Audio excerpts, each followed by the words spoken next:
What? Why is that Nothing. so funny? Because I was like, Oh, when you did that reaction, I didn't actually expect you to do that. Hello, everyone. Welcome to Ginger Runner Live, episode number 276. I apologize in advance because there are very few brains in this room that are working at full capacity. We are going to talk a bit tonight about the Headlands 100 experience this last weekend. It was my first attempt at the 100-mile distance since 2015. A lot went down, a lot of stories, and we're going to try to walk you through the process as much as our brains will allow tonight, kind of what went down this last weekend and how it played out. It might get emotional at times for me. It always tends to when talking about racing and when things don't necessarily go to plan and all that stuff. So prepare for that. I'm also I'm a fraction of 100%. So who knows what might play out? And he also has 2 beers lined up. I have 2 beers in front of me. I'm going to allow you guys to choose what I partake in tonight. Oh, I thought they were both going down. We'll see how it goes. The show just started. Well, we'll see how it goes. Sit back, relax. Welcome, everyone, to Ginger Runner Live, episode number 276. The show begins now. Yay. In a second, apparently. It begins now.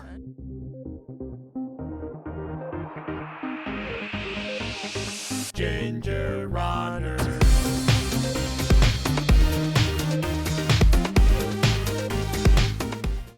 Yay! There's the proper yay. Welcome. Is there a bad kind of yay? No, they're always good. Oh, I realized my microphone was very far from my face. That's okay. Hi. Hey! What's going on, everyone? Welcome to Ginger Runner Live, episode number 276. Thank you for taking some times out of your busy, sometimes multiple. All of them. All of them. Thank you for taking some of them out of you. Thank you for taking some time out of your busy day to join us tonight for Ginger Runner Live. That's it. It's a very special Ginger Runner Live tonight. Yeah.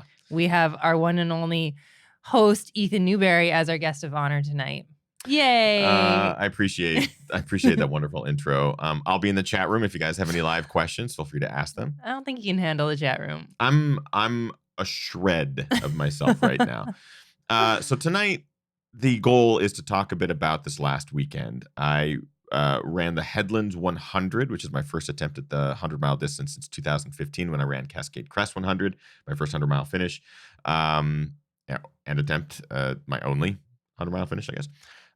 So I'm going to talk all about that experience this last weekend, what led up to the decision to run the event, why this event was special, what the training was like, what the experience at the event was like, what went down, all that good stuff. But before we even get into that, of course, I'm not here alone. I've got one of the best crew members in the world, partners for life, my wonderful wife, Kim. I thought you were going to throw it into a joke of like, Gus Newberry is here. We can restart. Would you rather? I'm a little wobbly right now. Listen, our brains are they're working on calories that we just consumed. We've been traveling all day. The weekend was just it was a lot of work. We'll talk about it. Anyways, what's up, guys? Kim Tashima Newberry here. You're right. You're not alone. It's me also. Yeah, no, we're both of us. If you're new to the show, we are live. Mm-hmm. Our guest of honor today is the one and only Ethan Newberry. So if you guys have questions for Ethan in regards to Headlands or anything else, you can just pop them into the chat room. There's already a couple wonderful questions rolling in. Great. So so keep them coming, you guys. The first question is actually from me to our live audience. Oh. Because our live audience is very, very special to us. I have 2 brews to choose from tonight. One is called Define the Relationship, which is the same one that I had last week. This is not the same one I had last week, but the beer is the same. This is one choice. This is 8.5%, and it's a beautiful beer made by it's Urban Family. It's our good friend Ryan Throwers. He works at this brewery and gave us the wonderful gift of delicious beer. So this is one choice. The other choice, also from Urban Family Brewery here in Seattle, Washington, is Siren's Scream India Pale Ale, which is 6.5%. So I'll let them choose. DTR or Siren Scream? First correct answer wins. I'll let you decide. And while that is happening in real time, before we even get into all of what happened and at Headlands and everything, we like to thank some individuals that helped make this show, help made this trip happen, help make Ginger Runner Live, all of our reviews, all of our films happen, and those are our Patreon supporters. It is because of them that we are able to do this full time. This trip this last weekend would not have been possible without them. There is zero doubt about that. Fuzz, got it. First comment in the chat room is sirens, I think. Cool. I haven't had it. I had the I other don't beer know last if week, that's so for that's sure, great. but It's okay. I'm gonna take it. I'm going in. yeah, it is. That's the first response was sirens from Peter Houghton. Perfect. So we like to thank our Patreon subscribers at the top of the show. You can go to patreon.com/thegingerrunner to join in and support us at $1 a month, which is a fraction of a cup of coffee. On up, there's various levels with different perks and stuff like that. 3 individuals in particular at that top tier on Patreon are huge contributors to the show, making it happen, and wonderful members of the community and ultra runners themselves. Chris Lee out of Hong Kong, wonderful human organization called Trailblazer there, that if you find yourself in the Hong Kong region or you want to run trails there or need to get gear, shoes or shorts or tops, whatever, Chris and his organization Trailblazer have got everything that you might possibly need. He's a wonderful dude. I look forward to talking to him every month. Rick Bjarnason and his team at cheekymonkeymedia.ca. They're a web design company. Rick is also an ultra runner, crushing the Sinister 700 miler this last July. I believe it was July. It wasn't August. Might have been August. Whew, brain is mush. But Rick himself and his team at Cheeky Monkey, they did the Ginger Runner website. So if you go to gingerrunner.com, you can see the rad website that they put together. They're a fantastic company. And finally, Brian Sands. Big shout out to our friend Brian, who's been longtime supporter, viewer, and is he in the audience tonight? He may be. He may be lurking. And it's also late on the East Coast. Or Midwest. Were you asking about Brian? Yeah. He is having yeah. flight troubles at SFO right now. That's right. I forgot. I don't know if he's having flight troubles, but he is in flight right now. He is probably dealing with the same things that we dealt with, which is San Francisco International Airport decided to just shut a runway down. And also just on the topic of Brian Sands, to prove how, or just to further say how awesome he is, the reason why he's at San Francisco Airport right now is because he flew out to crew another GR crew member, Deb Hammerlin, this weekend at Tahoe 100K. Yeah. So big shout out to Brian. His journey is amazing, incredibly inspiring. He's such a good human. As Kim just mentioned, he travels across this country and supports other members of this community. That's a testament to who this guy is. And he's an ultra runner himself, training, does just great things for humans. So big shout out to those 3 individuals for just helping make this happen. I want to get into this because I don't know how long my brain will last. And I also just want to make sure that I am speaking about what happened this weekend in as coherent a mind as possible. So before I even get into a description of the events that unfolded, there are people that I want to thank right off the bat. And I want to talk a little bit about each of them. And I know many people are like, just get to the what happened. But what happened wouldn't have happened had it not been for these people. So I want to make sure that I start by thanking and shouting out some individuals and their role in everything, and then we can start talking about it. Yeah. First, our crew. We traveled to the Headlands 100 to, I was signed up to run the Headlands 100, but I knew, when you run a distance like this, any big endurance event, especially 100 miles, you don't do it alone. You do it with a crew. There are people that do it without crews. They're usually called screwed. That's, I think, the term that people use for them. But I like having a crew. I like having my wife. I like having my friends. I like having pacers and people around me that we can share in the experience together, because it really is about a team effort as much as the journey feels like it's a solo effort. I love sharing that adventure and having that support. And it's a really cool thing. And I also think, like, aside from the running aspect of things, sharing things like crewing and pacing can also just help with your own, like, friendships and human interactions and building bonds. And it's a wonderful thing. Yeah. First and foremost, good buddy, Darren Burris. Darren's a local resident here, trail runner. In the chat room right now. In the chat room. What's up, Darren? He has been a viewer of the show for a long time. We've become really good friends here in Seattle. We train a lot together. I was fortunate enough to pace him during his first 100-mile finish recently at the Badger 100 here in Washington State. And he crushed it. He's an amazing runner, super, super strong, and gets out to the mountains and crushes peaks all the time. Really good dude to have on the crew. So big shout out to Darren. He was going to come down and pace for 25 miles of the 100, in addition to doing a lot of the driving, a lot of the food prep and getting things organized and stuff like that. Just Big to part of add, the crew. yeah, and just to add on to Darren's note here is, Darren, like, you don't know a lot of the behind the scenes stuff, but Darren really did the majority of the crew work for me. So thank you, Darren. Big shout out to that man. Ryan Thrower.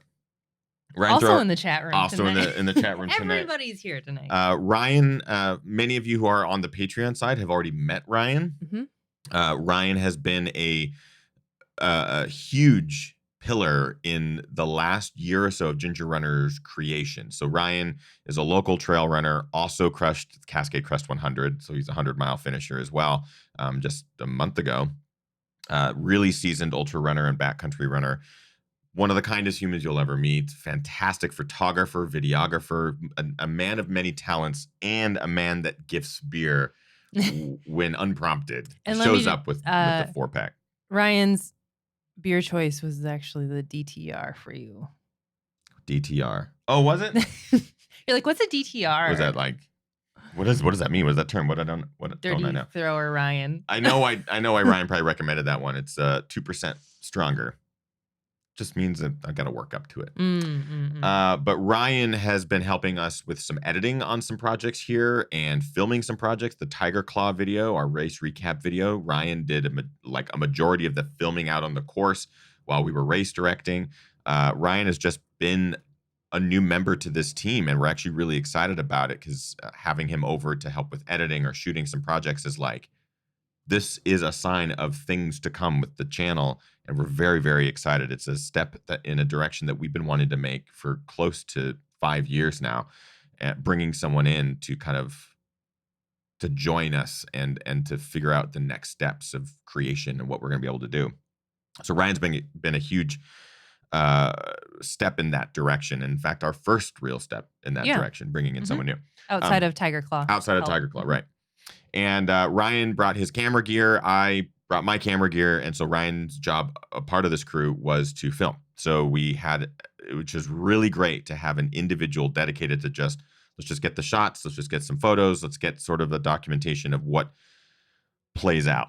And I'll get to sort of how he and I, our conversations before the event, how those went down into what we would possibly create as a result of this event.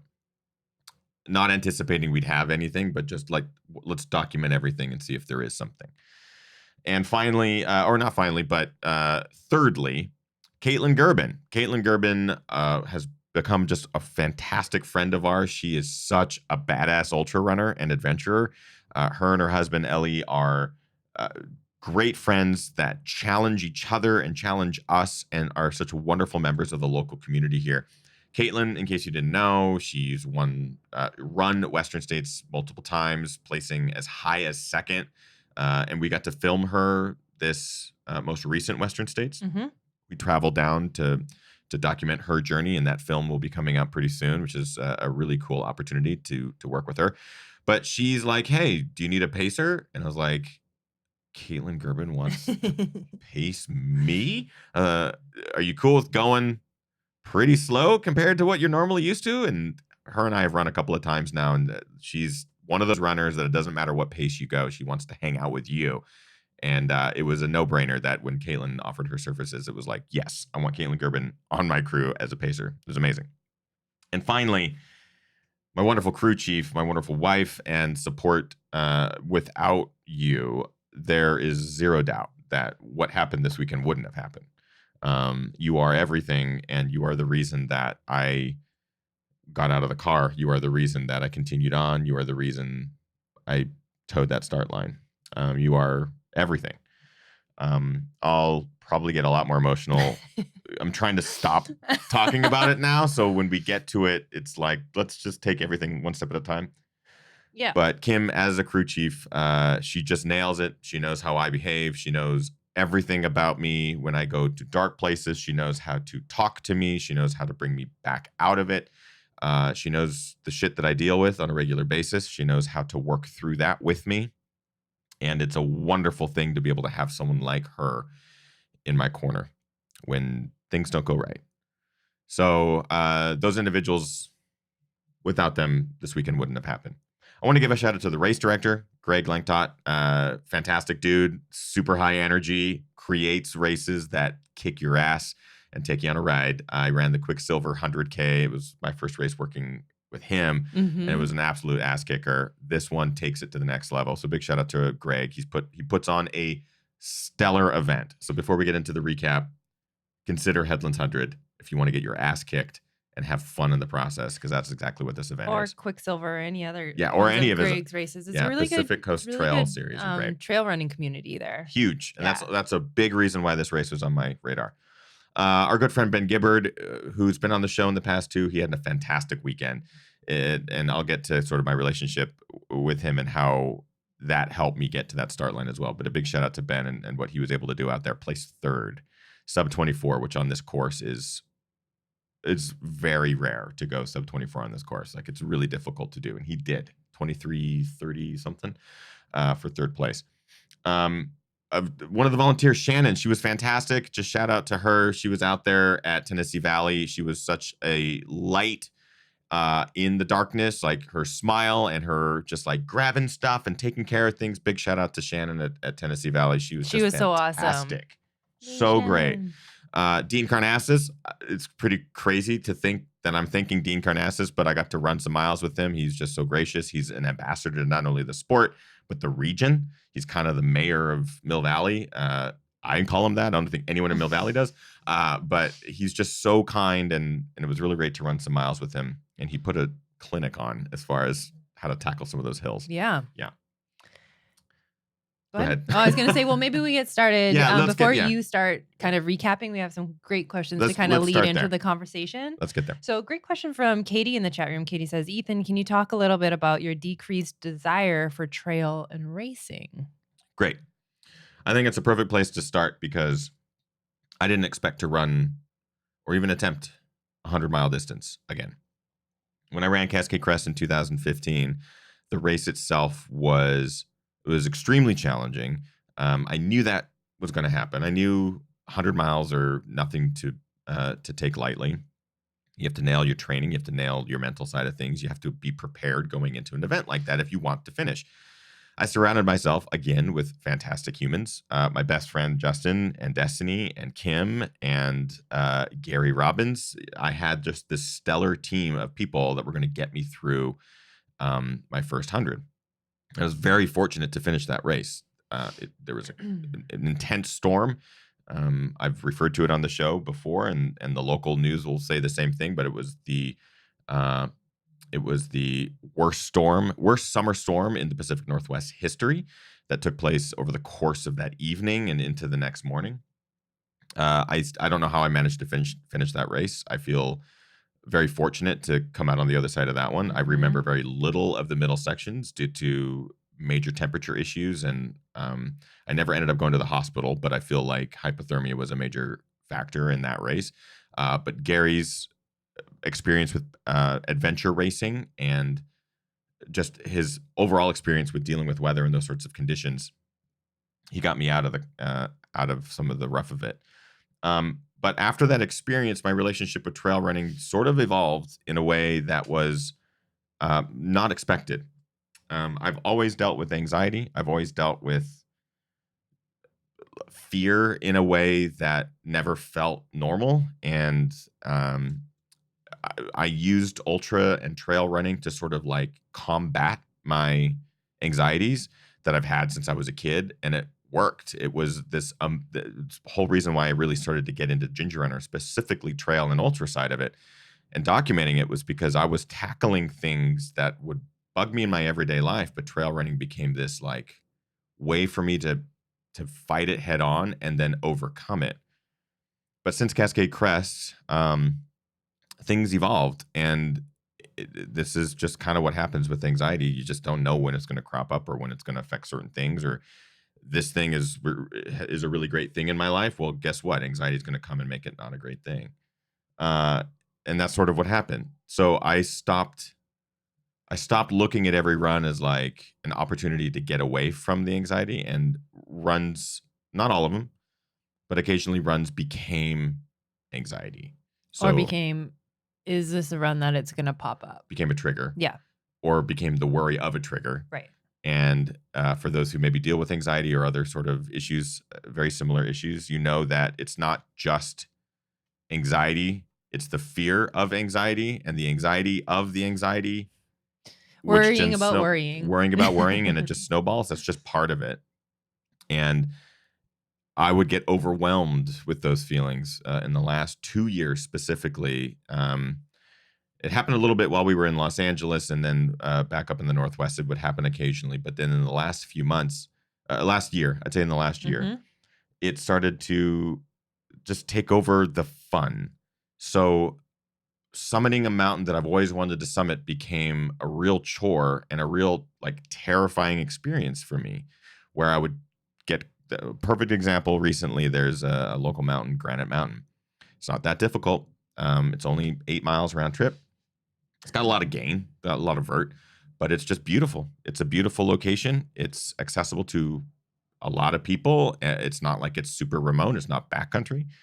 But there came a point in that summit that I was maybe 1/10 of a mile from the top. I could see the summit. I could see the fire look at the top, and overwhelmed by panic.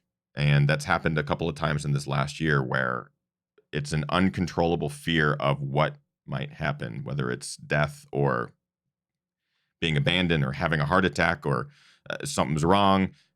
You get overwhelmed by those thoughts, and it starts to take over, and it just destroys any chance that you have of fun and sort of digging yourself back out. And having those sorts of moments is not great when you're around other people. One, you feel like a burden, and two, you feel like you can't talk openly about it, because it's also embarrassing, because the entire time you are aware of how absurd it is. You know that the physiological symptoms that you're suffering from are as a result of the anxiety, and the anxiety doesn't make any sense because everything is fine. And it is this compounding effect that really takes you out of the experience that you're having. So these types of experiences have been more frequent for me in the last year. It's not been easy to talk about. Kim has been an amazing support system. My crew that I brought to Headlands 100 has been an amazing support system. My friends in the local trail running community have been an amazing support system. I'm very open with them about this, and every single person has been like there for me. So this has really led me away from racing trail and ultras, because I needed my trail running experiences to be controlled. It's also a big reason as to why my 100K last year was my creation. It was a loop that I have run before. It was a loop that wasn't huge. I wasn't going to be backcountry. I wasn't going to be remote. I was surrounding myself with friends. I was going to, the distance, while difficult, had terrain that wasn't. So I knew that there was a lot of things I was controlling. Adding the element of live streaming to the whole thing was the challenge for me to like, let's put yourself out there. Let's put yourself out there 100%. Everyone needs to watch this go down. So whatever, all the highs and lows, everyone can live with you. That's the heightened experience that I wanted out of this. That was really the last time that I ran an ultra and loved it. And that was over a year ago. And it was the first time I'd ever attempted a distance like that. And it was the first time I'd run anything over 30 miles since Cascade Crest. Right. I think I did Sun Mountain and Carkeek very, very close to Cascade Crest the next year. So I'm going to say 2016. Right. Since 2016. This year going into 2019, I owe a lot to my coach, David and Megan Roach, who have really helped me just look at not the training as a necessity, but as a like benefit. of just life. Like, you're so lucky to be able to just run. Like, let's just go find a spot that you can run and enjoy it. And let's just find the life and the love in the miles. And it's been a liberating experience to be able to log big miles during the week, but not have it be for a reason and not have it be for this target that if you don't execute the target, you feel failure.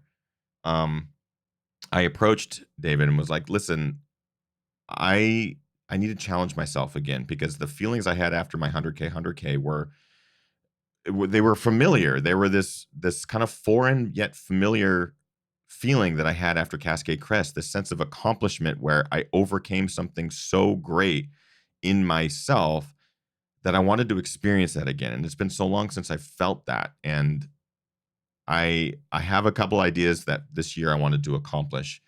Um, I have had to push a couple of those, but Headlands 100 was the thing that I wanted to keep here on this schedule. So I told him early on in the year, I was like, listen, I'm not racing a lot, but I think I want to try another 100.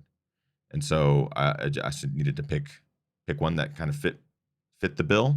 I wanted it to be a race. I didn't want to make my own. I wanted it to be that challenge of towing a line and attempting something greater than I've ever attempted in a long time. And I ended up choosing the Headlands. I know that's a long answer to her question, but I needed to talk about that because that is a large portion of this story. Yeah, for is sure. getting to the point of actually choosing Headlands. Right. Is there another question? Should we go Well, we there? have lots of questions, and I think Yeah. questions can maybe lead us through you talking about how the race shook out. Just like very quickly, Maria Delza in the chat room, who we've had on the show before, who's also talked about anxiety as well. She asked Kim, how have you learned how to best help Ethan in those moments? And I think my short answer is that I grew up having my mom has always dealt with anxiety ever since I can remember. And I kind of grew up in that environment of like my family helping my mom through those situations. And while everybody's anxieties are very different and manifest very differently, I feel like I have that in me. Like I feel like naturally I can just do it. And with Ethan, things have it you've talked about it kind of ebbing and flowing and changing all the time. And I think we spend a lot of time together and we know each other really, really well. And I feel like I'm able to get a good read on kind of tools I can use to help you in different situations. Yeah. So. It's not every day bugs me. There are times when I know, okay, I think this run is going to be a rough one. And that happened a lot in my training leading up to Headlands. So I really had to tailor my training around getting it in, but getting it in a way that was comfortable, with occasionally pushing to a place that was uncomfortable. And I mean, a trail that I'm unfamiliar with could be a trigger, but it's also important to go do these other trails to experience a climb that might replicate a climb in Headlands. Also, Headlands, I'm familiar with some of those trails, but not all of them. So I needed to, in training, put my mind in a place that would trigger the shit that I could potentially run into at Headlands.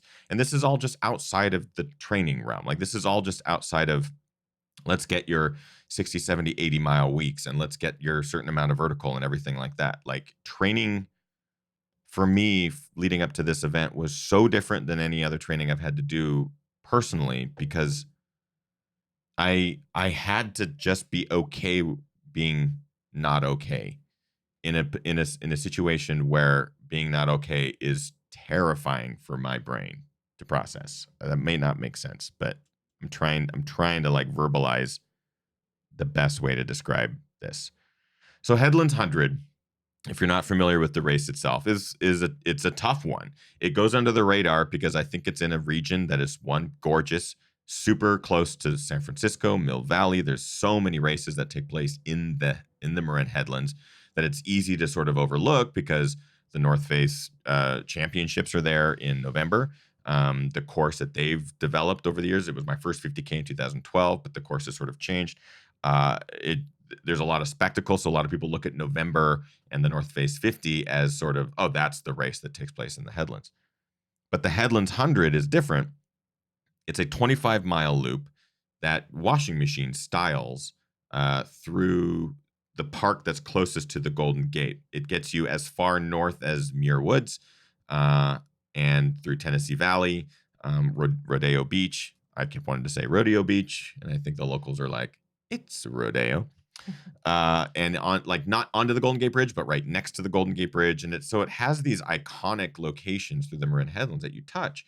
And the aid stations are really separated by anywhere from 4.2 to 5.9 miles. So you're never out there for a long mileage between aid stations. So it feels doable. The highest elevation you reach is about 1,000 feet sea level, and you can see the sea from the top of that peak. The biggest climb is about 1,000 feet, but that takes place over, I think, like a mile and a half or something. The total elevation gain for this year's event, because they had to reroute some trails, was just around 23,000 feet of vert. When I signed up, it was closer to 19, and the reroute added another 28 or 3,000 feet of gain. So I was looking at it as a sub 20,000 foot 100-miler. Cascade Crest, for reference, I believe is just under 24,000. So for me, I was like, oh, it's going to be easier than Cascade Crest. It's different, of course, because Headlands doesn't have any flat sections except for one section that runs by a garden. That's the flattest section. So for me, it looked doable because one, it's a 25-mile loop. The sections between aid stations are short enough where maybe it would take me an hour and a half to 2 hours when I'm feeling really rough to get them done. And the climbs are short and punchy as opposed to long and arduous and, crazy mountaintops and stuff like that. So my mind was thinking, this is the one. This is a 100-miler that will kick my ass, challenge me, push me to my limits, but I can get it done. And a great time cutoff, like 33 hours or 30, I forget what it was originally when I signed up, but 32 or 33 hours. And a great community. Like the local community there is like family. And so when an outsider comes in, they welcome you with open arms. It's great. And my good friend Ben was running it as well. And it's just kind of a cool perk. And of course, who doesn't like to visit San Francisco, eat all the great food, the sun, time of year? It's all perfect. So leading into the to the event, training has been great. Like I felt a majority of my block happened in the last month or so. So my long miles I was getting my long runs done. I was doing my back-to-backs. I was finishing these runs like, hey, I'm not sore. I feel like I'm pushing pretty good. I'm putting myself through loops and really trying to challenge my mind with that sort of thing, like doing repetitive training cycles that would really piss me off because I'm doing the same trails over and over and over, but also push me. So when I see those same trails again, it's like, I want to do this climb faster, or I want to figure out the pacing on it and everything like that. So training for me, I made it specific to this event. This was going to be my A race. I didn't tell anybody about this race. I didn't really like advertise that I was running it. I didn't want to. And I just tried to nail everything. And go ahead. Yeah, a question from Nathaniel in the chat room just in regards to your training. Nathaniel says, with the race in the rearview mirror, do you think you were adequately prepared? Yeah, I do. I think things happened on the day that maybe contributed to my downfall. I can get to that here as we play by play. But I do think that I went into this event trained. Certainly things that I can go do more of or differently now that I'm actually familiar with what a 25-mile washing machine style loop-based race sort of does. And I know now that the return loop is much more difficult than the outbound loop, like counterclockwise versus clockwise is more difficult. So doing a lot more of the challenging terrain later in a long run can be beneficial. So yeah, there's things I learned from this, but I do feel that I feel like I could run forever on some of my longer runs, and that felt really, really good and totally foreign. It's been a long time since I've felt that way with my legs. It was going to be a battle with the mind, 1,000%. I knew that going into the race. Rolo in the chat room wants to know if it was hard mentally when you found out the vert changed for the race. Yes and no. So we did not know about the trail change and the vert addition. So again, the race is about 19.5, I think, normally, and it went up to about 23,000 feet of vert, or just under 23,000 feet of vert about 2 weeks ago, I think. The race director emailed everyone saying, hey, we have to add this new climb to the race. It's about 700 or 800 feet per loop, which adds about 2,800. I think that's what he said. It was like 2,800 or 3,000 feet of gain or something in total to the race. And that made me look at it completely different. I looked at it and went, well, of course it's not that much different, but I knew it was going to take me more time. I knew that no matter what, if I was going for a sub 24 or whatever, you're going to have to add at least another 2 hours to that, because 2,000 or 3,000 feet of gain isn't like, oh, it's nothing. It's cut up into short climbs. It's like, well, that's 40 minutes maybe per loop, and that adds up. So I knew it was just going to take me longer. But I was able to go, well, it's only like 4 700-foot climbs, so it's not that much, Right. It's just more power hiking. That's great. It's going to save my running legs. So it messed with me, but also it didn't.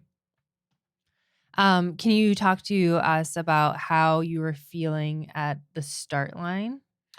Yeah. So getting to the start line was actually one of the biggest challenges I've ever faced, just as a human. I did not. The last week has been just tough. So anyone who takes on a big race or big challenge, yes, you deal with pre-race anxiety. I think everyone does. Everyone deals Right. with this sort of ominous, like Kind of normal. normal pre-race nerves. And especially with 100, it can rattle you for a week or two, leading up to the race. You want to finish. You don't want to be a disappointment. You don't want to fail. Is everything right? Am I sick? Is my body okay? When you deal with anxiety based around trail running, and then you also deal with anxiety based around just traveling in general, being on a metal tube 30,000 feet in the air in an enclosed space. Last week was awful. Thursday, there were probably 6 different moments last week where I looked at Kim and wanted to just cancel the trip. I waited a long time to book our accommodations. We ended up getting an Airbnb in Mill Valley, but of course, it's always very expensive. And But it was a great one. it was a great one, totally great. But it was one of those things like the way I'm feeling now, is it even worth putting myself through this?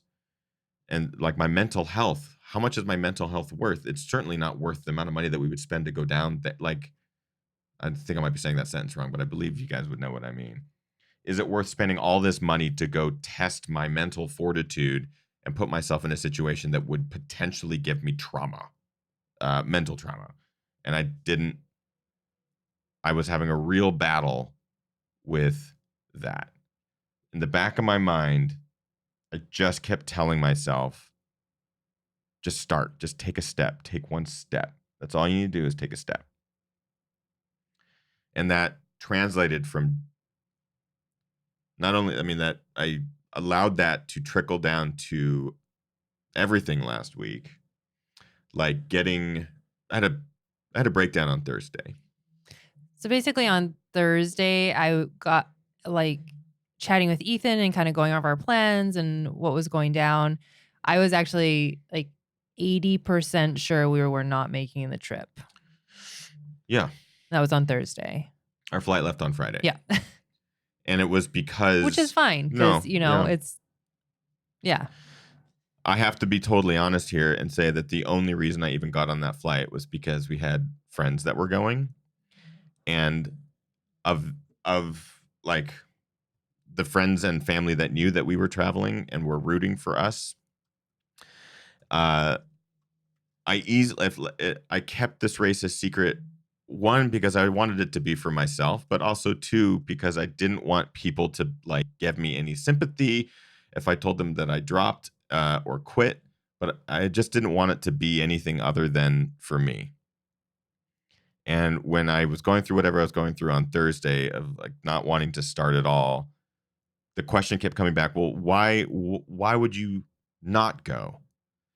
And I kept telling myself, I didn't have a reason. I didn't have a reason not to go other than just the anxiety talking and those demons talking, right? I always call them dragons or parrots on the shoulder because they keep chatting in your ear. And last week we referred to them, or maybe it's 2 weeks ago when we had Yassine on, the committee. So the committee in my brain was telling me not to go, but the true voice, my voice, was saying, why not? We got to the airport on Friday, got on the plane. There was a little fucking child behind me that kept kicking my seat. He was just a kid. I don't listen. We can call him whatever you want. Listen, I'm giving kids a break here. I'm sorry, but he was kicking the back of my seat. Yes. And that, I think, now in hindsight, helped because I easily could have been sitting in my own stuff and just worrying about things. But the kid behind us doing the thing, kicking the seat, just kind of kept like making me mad. And then I realized we were in the air, and then I realized we were almost to San Francisco, and it sort of became this, all right, I was distracted. Go ahead. You have a question? I don't have a question. You're going to give the kid a... No, I have a comment. Okay. So just to kind of reiterate how serious I am when I'm saying, like, I didn't think we were going to end up going on Friday. So on Friday, when we got to the airport, I was like, look, we just need to celebrate that we're here. We're here at the airport. And I think you said to me, yeah, but we're not on the plane yet. And so we kind of went back and forth with these little kind of victories and celebrations all day long. So I was like, we're at the airport. Mm-hmm. Our flight's on time. We're getting on the airplane. We're sitting on the airplane. This kid is kicking my seat. We're taking off. So I think that's important to say because this is kind of the theme of the weekend, right? Celebrating each little victory. It was a little step. Everything was one step, down to its like the purest form of it, literally taking one step over the start line, but also standing in the airport and not being on the plane and standing in line to get onto the plane and looking at you and saying, I think we need to get out of line, and not letting it overcome me and that sort of thing, and just taking one step. So getting to the Bay Area was a challenge in and of itself. And I again can't thank you enough for just like helping me keep my shit together and getting there. Thankfully, our good friend Darren was already there. So we had a ride from the airport to the Bay Area, or to Marin. Ryan was also with us. You know, he's a great traveler, very seasoned. So he gave the kid behind us caffeine and sugar to kick Ethan's seat. It was his fault. So we all hopped in the car. We headed up to Mill Valley. We checked in at San Francisco Running Company. I have to also say that the swag for this race is, I don't know how they do it because the bag, we got a Victory Sports Design bag. A huge shout out to our good buddy Victor, who is a seasoned ultra runner, badass, but designs these bags, Victory Design. Check them out. We get a drop bag from them. It's called the Bear 3. It's one of their versions that's kind of like the smaller, more compact. You can keep it in your car. You can just put whatever you want in it. We get one of those. It's perfect for carrying. It's perfect for packing wine in your checked luggage for on the way home. It was so perfect. Not that we did that. We did it. I will say that, and I will say when I saw those bags on the table, I was thinking, oh, they're giving each participant one of the bags to use for the race. Like, I didn't think you were actually getting to keep it. Oh, I hope we get to keep it. I took it. No, you do. So checking in and seeing familiar faces, we ran into our friends Ben and Rachel there. Seeing familiar faces was really nice to see Seattle peeps in Mill Valley and just kind of feel that like, okay, I'm not here alone. You know, I'm here with other people. We all get to start this thing tomorrow, and whatever happens, happens. So to be totally honest, the rest of Friday was actually pretty good. I got food. We got to go chill out in our Airbnb. It's a beautiful region of the country, and just got to kind of zone out. It was when I was putting the stuff together for the next day that things sort of got that, like, you sort of had that pressure of like, I forget how to do this. I forget how to make a Ziploc bag that says this goes to aid station blank and this needs to go here and expect me at this time and that. I made a spreadsheet. It's that. Like, I made a tiny little spreadsheet with expected arrival times, and I remember for Cascade Crest we had a binder. Like we had binder with pages and folders and stuff. So I felt immediately underprepared. I was going to run 100-mile the next day, and I felt like, whoa, I did I forget how to do this? I think I forgot how to do this. I can't do this. Um, in reality, it was more my casual approach to this. I didn't want to put the pressure of having a binder on anything, which I think actually ultimately helped. And for one of the first times in a long time, I slept before a big race. I went to bed late, I think probably 11. The race starts at 7 a.m. And I feel like I slept. You feel like I was tossy and turny for a No, bit. I feel like you slept. It felt good. Yeah. It felt good. I passed out at a reasonable hour and woke up ready to go. um, it was getting to the start line that was tough. The car ride was tough. Mm-hmm. Getting out of the car was tough. I'm thankful for having friends that were at the start line already that I could see, and they were like waving, and so I had to get out of the car. I had to say hi. And for some of you guys, I know that some of you are in the chat room that actually stopped and chatted with us and took some photos and all that kind of good stuff too. That's actually it's you individuals who maybe snapped a photo or said hi, or even if we saw each other out on the course. You are the reason, a lot of it, that I was able to sort of like shove my shit aside and just get stuff done at times. So I really appreciate people coming up and saying, "Hey, man, watch your show," or "Hey, can I snap a photo?" or whatever. Like that to me is, one, it's amazing and crazy, but also two, it helps. It helps me just sort of like check out. Like I was in my head, but thank you for pulling me out of it, because I'd much rather have this interaction than whatever the interaction was going on in my brain. Yeah. Yeah. So I think we should dive in. I want to get into it. So Ethan was ready to start. As crew, this particular race has so many places where you can see your runner. You can see them at every aid station if you want to. Yep. You have time to get around to every aid station if you want to. So for us, the crew, the first time that we were going to be seeing Ethan was at around mile 10 at Tennessee Valley. So can you talk about the time between start line and seeing us and what went down? This was so again, I'm going into a 100-mile race thinking physically I'm ready, mentally I am not. So I'm very aware of the fact that going into a race with this sort of level of anxiety that just has been plaguing me for the last year, let alone the last few weeks, it is not ideal. And it is not how you want to go attempt a journey like this, which is so much about digging yourself out of places that you find yourselves in. You know, we had Courtney on the show, and Courtney was talking about how she just wants to, you just got to get to the other side of those dark places, right? So you fall into a pit of despair, you just got to get to the other side. I held on to that a lot throughout the day. It was the start line where all I could see was failure right in front of me.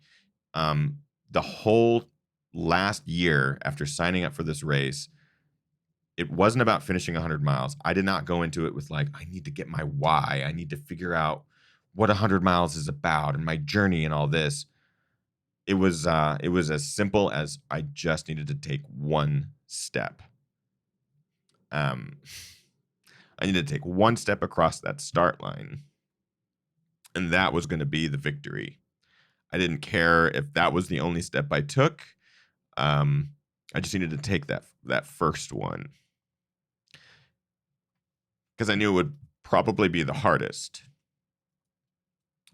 And I realize, even as I'm talking about this and the tears are like welling up, I'm like, this is ridiculous. This is ridiculous that it's a race. It's running. Like, how trivial is this? How lucky are we that we get to just run? I'm going to justify this because it's a lot more than that for a lot of people. Running isn't just running for a lot of people. Sometimes it's, I don't know. Just understand that for some people, running is a lot more than just physically moving your feet. So taking that first step was all I needed to do, and it was the hardest thing that I've done in a really, really long time.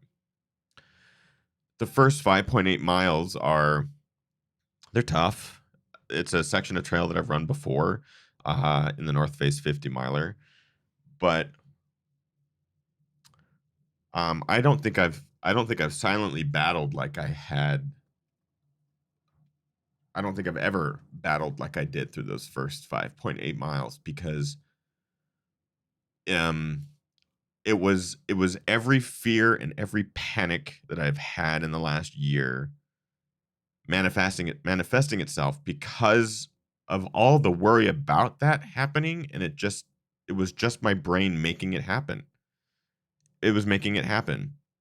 And all I could do to mask it was think, you're going to drop. Just drop at mile 5.8. All you got to do is get to mile 5.8 and you can just drop. Muir is a beautiful place. You can go in there, you can sit at the aid station and you can drop. You sit down, you wait for every runner to go through, and then you hand in your bib because you don't want anyone to see you do it. So you start playing these scenarios out. And it sucks because you know that if I'm this way at mile 2 or 3, how the fuck am I going to get 97 more? So for those miles, you were battling really, really hard. It was the hardest. Anxiety was like making you exhausted, but you're still moving forward. Yeah, I know that we're trying to move forward with the story. No, I said you were still moving forward. Yeah, I wasn't moving your story forward. I'm giving you time to breathe and get the snot out of your nose. Seriously? No, you're good. So again, like we couldn't see Ethan till mile 10. I'm a nervous wreck at mile 10 because I kind of know what I think is going down. And we talked about how, like before the race, we talked about how like potentially the first hour or 2 hours of the race might be the hardest, the mentally hardest hours of the race, Yeah. which seems like, you're thinking about doing 100-miler and you're like, no, like you're gonna need to dig deep, and like the mental game is gonna need to be on point like later. But knowing Ethan the way I know him and knowing kind of what led into this race, we were kind of ready to buckle up and know that this was going to potentially shake down this way early on. And I know there's probably questions in people's minds of like, well, why would you ever do this to you? If this is how you get, why would you ever do this to yourself? And again, it's because I had to find out something. I had to find out. Could I take that step? Could I get through those things? Could I face those challenges head on? Do I still have the ability to push through the thoughts that have been consuming me more and more and more? And this was the ultimate test, was these first 5.8 miles, and it turned out to be that. I never expected it to be as hard as it was, and it was so exhausting. It's just so exhausting. I mean, imagine having a panic attack. If any of you have had a panic attack, I sympathize. But imagine having one for an hour and a half or 2 hours, like full on. That's basically what was happening, and I had to like stay silent and kind of keep it internal. There's a guy out there named Romero, and I want to give Romero a shout out. Romero doesn't know how big of a role he played in my day. Casual conversation, just some dude saying, hey man, really appreciate what you do. Love your videos. Love all this. This is my third attempt at 100. I hope to get it done. And just having a casual conversation with someone was able to snap me out long enough to get down a climb, or to get up a set of stairs, or to get up a climb and get to the top of a mountain. And Romero, I don't know if you're watching this, man, you got it done, by the way. Romero did get it done. I'm like really thankful, and I owe you some more miles that are fun, because you got me through some miles that were rough. I got to Muir. Yeah, and I'll just like add in, because I feel like you've been telling me things, so I just want to make sure we're saying the little tidbits that stuck out to me. So when you were talking about Romero, what you were telling me is like, I saw him and I was kind of like, just stay with him, just kind of keep him in my eyesight and just keep on moving and truck along. And that gave you a little bit of like motivation. Right. Yeah. Just stay with that dude. He's nice. He's kind. He's talking but not talking like, tell me everything about you. Like just being really cool. And so that's what I did. Yeah. Stuck with Romero and I got to Muir. I ran into the aid station, super kind aid station. And I think I refilled a bottle, and at that point I was like, well, it's only 4.8 or something to Tennessee Valley, I might as well just see if I could do another 4.8. I'm not feeling great. I've got an audiobook on my headset. I'm trying to like listen to the chapters. I'm And trying to what listen audiobook were you listening Harry to? Potter. Okay. Trying to hear a voice talking to me about something completely unrelated to what I was doing, and it was helping. I could put it on for like 5 minutes at a time.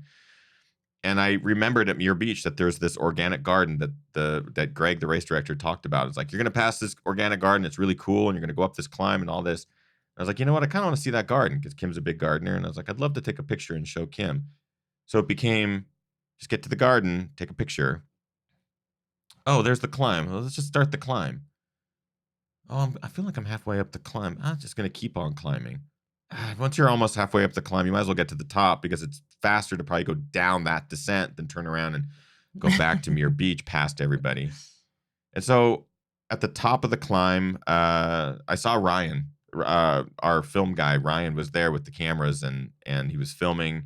And I kind of had one of those moments of like, if he's up here, we've got to be close to the aid station. The aid station is only like 2 miles away. I think I'm going to get to mile 10. And it honestly was at that point that I realized I think I can keep running. I think I'm going to run. I think I'm going to enjoy some of this. Why don't I enjoy some of this? So I ran down, and the descent down to Tennessee Valley is gorgeous. It's beautiful. And I arrived in pretty good spirits. Not only in pretty good spirits, despite everything that Ethan had gone through in those early miles, he arrived 10 minutes earlier than his predicted split that he had given me for the day. So I see Ethan roll in. I'm like, I'm just kind of like waiting to see what kind of conversation is going to happen. And you kind of you were positive, but you were also, I could tell you were still raw, a little on the verge. And I think at that point I said to you, if you need to let it out, just let it out. Yeah. And we got Darren and Ryan were there helping, and they got you all sorted out, right? Got all your gels and everything. Obviously, great crew is important to like take the bottles out. It was really easy for me to go, I need to put electrolyte in this, water in this, let's do some Coke, I need to eat some things.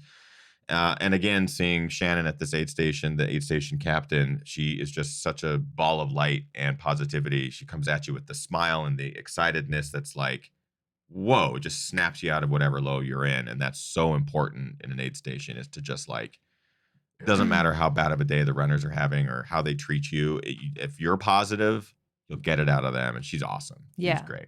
And just a little story from aid station or mile 10. Bug Eater 1 in the chat room says, hey, I ran into you guys at Headlands 100. You were cool enough to stop for me to get a pic with you at mile 10.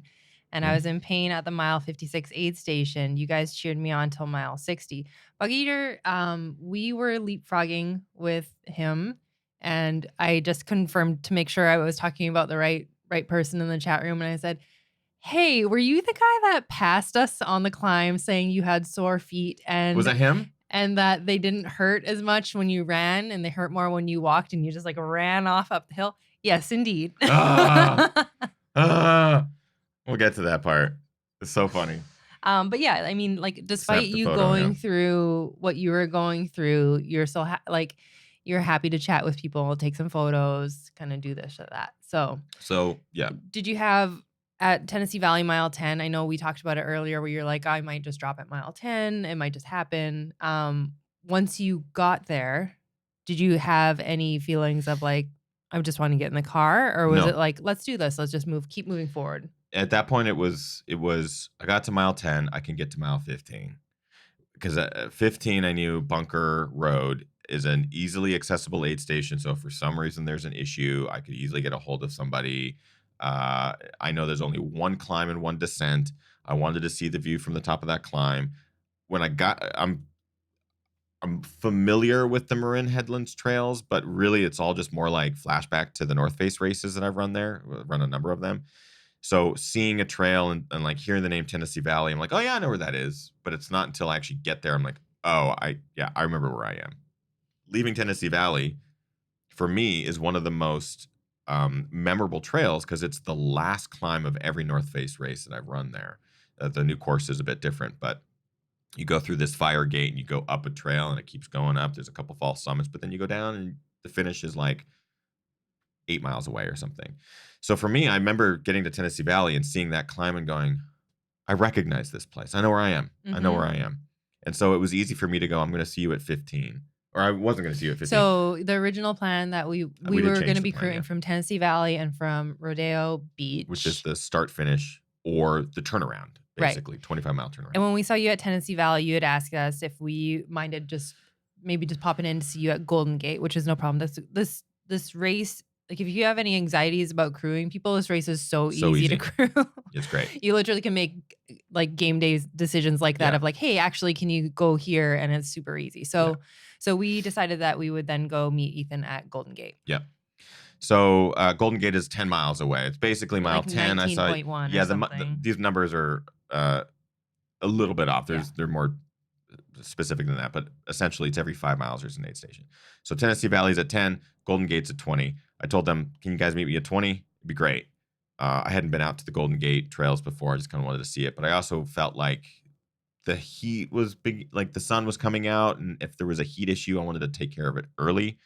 And we had some things, like electrolyte tablets and things like that some aid stations didn't have at the time. And so it was just kind of like, let's make sure that we had everything that I needed in case the heat started to buck up. So I get up and over the climb. I get to the road crossing. It's fine. It's a great it's a water drop aid station essentially. And the two guys that were there pumping out water had wigs on and it was super fun. So it was really quick in and out. And I knew all I got to do is get to the Golden Gate aid station, another 5 miles. It's a big climb. There's some cool ridge lines that I've never seen that take you down into that aid station. Let's just go see what that's all about. So I get to the Golden Gate turnaround aid station at that point, mile 20. And I felt like me again. I felt like I started to feel that this was the Ethan racing in a race with this confidence that I had just been missing in so long. Right. It was this kind of like, I had this terrible experience a couple of hours earlier where I didn't believe I could put a foot in front of the other to cross the start line. And all of a sudden it turned into, I'm going to run 100 miles today. And it's going to take a long time. And I'm preparing my mind for that battle because I didn't want to spend any more energy in that anxiety pool because it is so exhausting. It drains you of everything that the less time I spend there, the more energy I'll have when I actually really need it. So I don't remember how I re-upped at that aid station. I didn't change my shoes or anything yet, but I know that. No, and when you rolled in and you started talking up. to us, what I said was, oh, that sounds like Ethan again. Because I can tell in your voice that the switch had flipped at this point and you were excited about what you were doing. We kind of got you in and out pretty quickly and off you went. Yeah, it was less me complaining about problems and more, here's what I need. It was much more decisive of like, I'm ready. Let's get this on. You looking for a question? No. Oh. So yeah, go ahead. Yeah, I got in and out of the Golden Gate aid station quickly and headed back up the climb. And ran into Dean Carnassus at that point. And it was sort of this like, oh man, Dean, yeah, I had a really rough go at the start. And, hopefully I get to the 25-mile turnaround in a bit. And he goes, you're already hurting this early? And I kind of went, yeah. He's like, oh man, well, all right, well, I'm going to speed up. I'll see if I can't catch you. Because he was in the 50-mile race and he was going to go down to that aid station and then come back out. And he's going to try to catch me. And I kind of remember going, I thought I was doing well, but okay. He ended up catching me much, much, much later, but I managed to get to the turnaround. And you're still, according to your estimated times that you gave us, you're still consistent with like 10 minutes under. So at that point, I felt good. The heat hadn't hit me because the fog layer was sitting in. Everything was getting dialed. The stomach was good. The brain was good now. The shoes were good. The feet were good. Everything was good. So a part of me knew that all I had to do was just ride. I just had to cruise. I kept all of the descents really easy because I knew there's so much like pretty steep downhill, non-technical, but like if you open up too much, you could easily blow your quad. So I just kept all the downhills easy. I kept all the hikes up easy. I just kept my heart rate in check and just kind of cruised it out.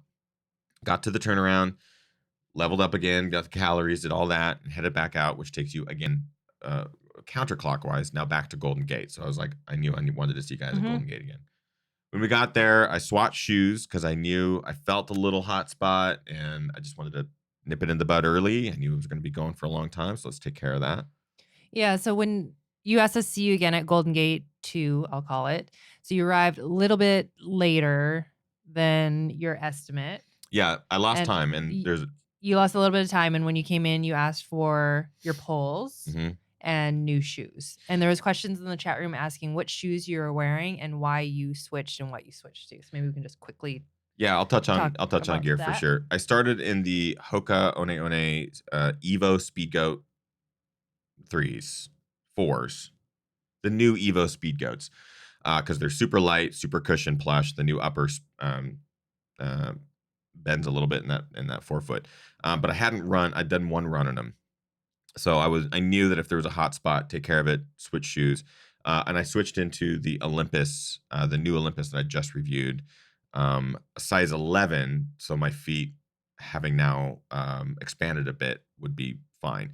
And the Olympus were great. I basically wore the Olympus for the rest of the race, and like the hot spots I had were gone. I did have some blisters, which were a result of some issues with the shoe, but nothing I didn't expect to happen.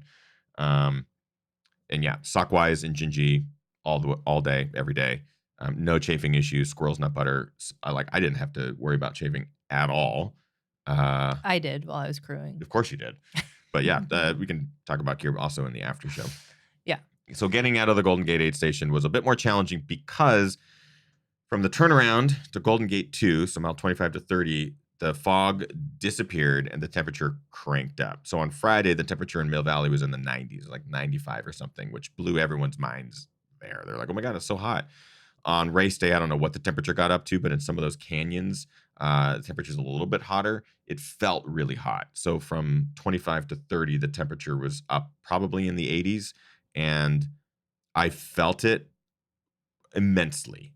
And also like the temperature difference, like people down in the aid stations in the shade were wearing puffy jackets, Yeah, it and was then as soon as you cold. got up in like the exposed sun, it was like a completely different Near the feel. ocean, it's cooler. Up on the ridge Yeah. lines, cooler and breezy. But down in those canyons or in the inland part of the course, just bakes, just hot.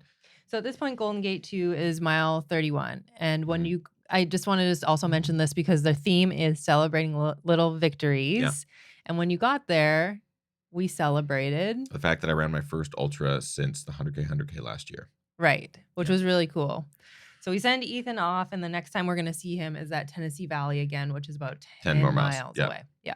So those 10 miles were pretty tough. They didn't get any easier, but I was still rolling at a pace that I felt was comfortable. My quad started to hurt, but it didn't feel like it was going to be anything out of the ordinary. It felt early. I didn't expect my legs to really start going into mile 60 or beyond, which is normal, maybe even 50, but it felt early. So I started to dial back the pace going downhill and just lean into the hills on the uphill using my poles. So I asked for the poles, and I knew that those would help with the uphills, grind out some of those climbs.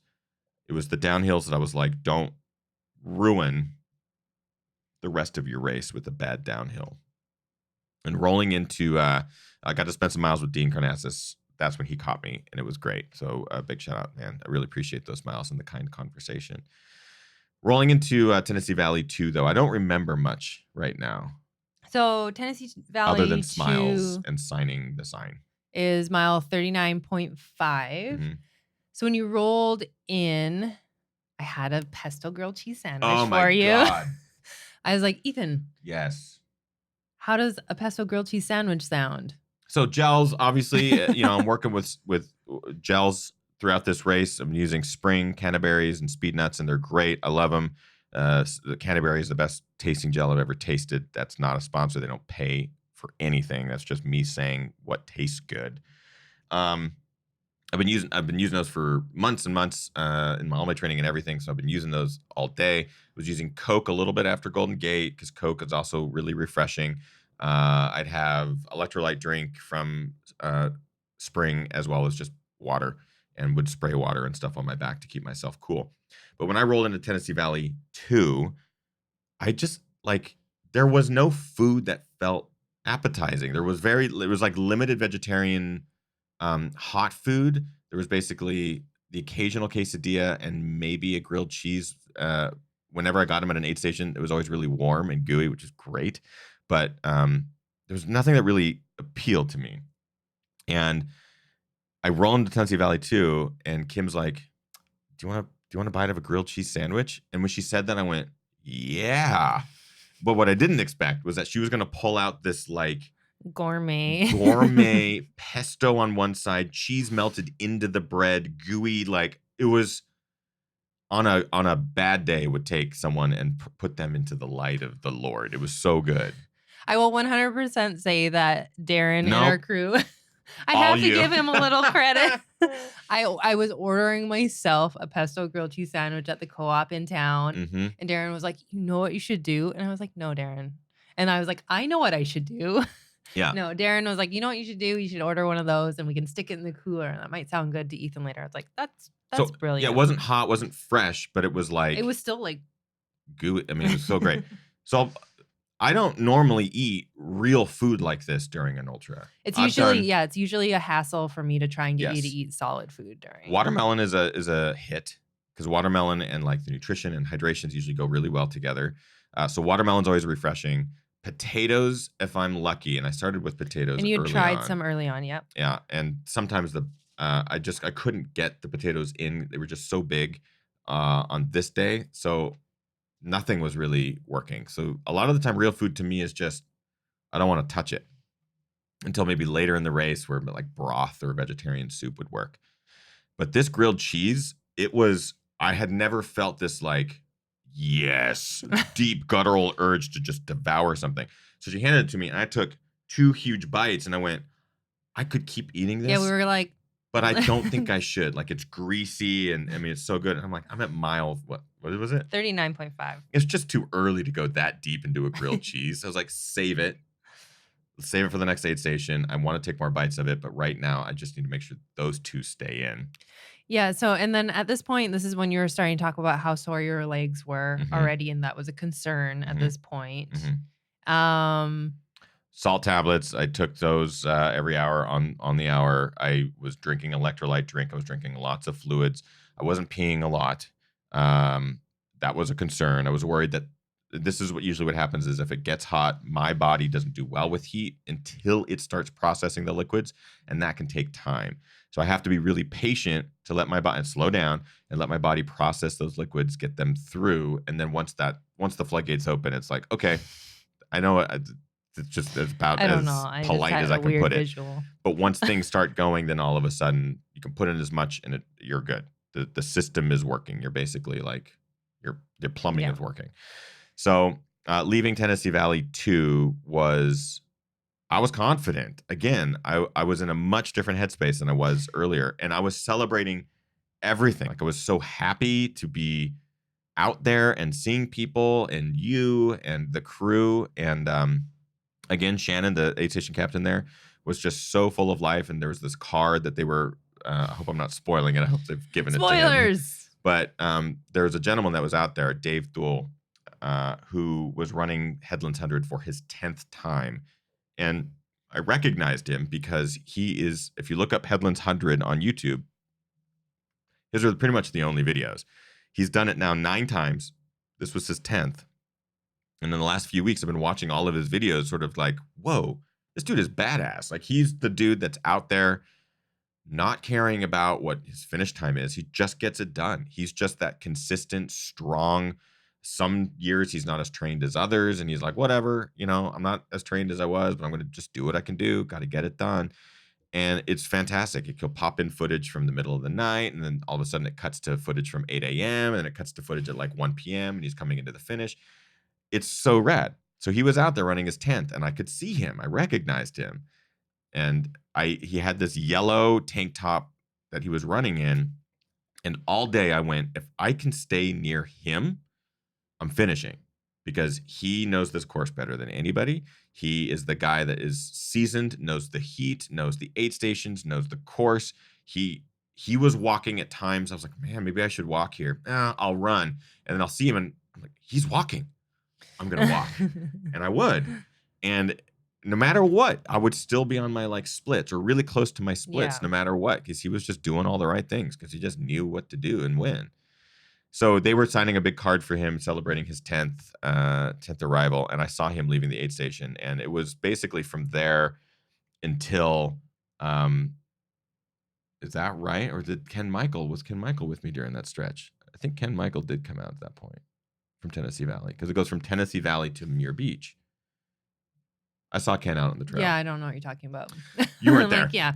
So I left the aid station. I saw Dave. I was like, I'm just going to kind of stick behind Dave. And Ken Michael, who's been on this show before, he's a fantastic ultra runner, lots of experience. He had recently, like 2 weeks ago, maybe a week ago, ran 355 miles at 6 days in the Dome. He go back and watch his episode on Ginger Runner Live. He is full of life and positivity, and he just gives you kindness. His smile is infectious, and he's a wonderful human being.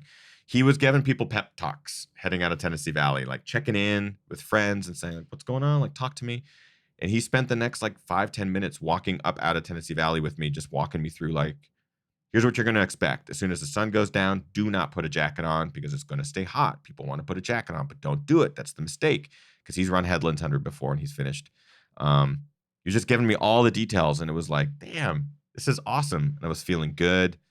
So big shout out to Ken Michael for just being there for me.